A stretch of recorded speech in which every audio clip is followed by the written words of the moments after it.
తొలి ఏకాదశి హిందువులకు చాలా ముఖ్యమైనది. ఎందుకంటే నెలకి 2 సార్లు ఏకాదశి వస్తుంది. ప్రతి ఏకాదశికి వాటి ప్రాముఖ్యత ఉంటుంది. ఏడాదికి 24 ఏకాదశులు వస్తాయి. ఆషాఢ మాసంలో వచ్చే మొదటి ఏకాదశిని తొలి ఏకాదశి అంటాం. ఈ ఏకాదశినే శయన ఏకాదశి, హరిశయన ఏకాదశి, పద్మనాభ ఏకాదశి అంటాం.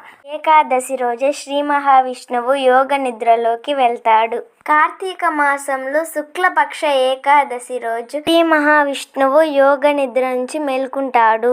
ఈ 4 నెలల కాలాన్నే చతుర్మాసం అంటారు. ఈ 4 నెలల కాలంలోనే శ్రీ మహావిష్ణువుని ఎక్కువగా స్మరిస్తారు. ఈ రోజు ఉదయాన్నే బ్రహ్మ ముహూర్తానికి లేచి తలస్నానం చేసి ఆలయానికి వెళ్తారు. ఉపవాసం ఉంటారు. ఏకాదశి వ్రతం కూడా చేస్తారు.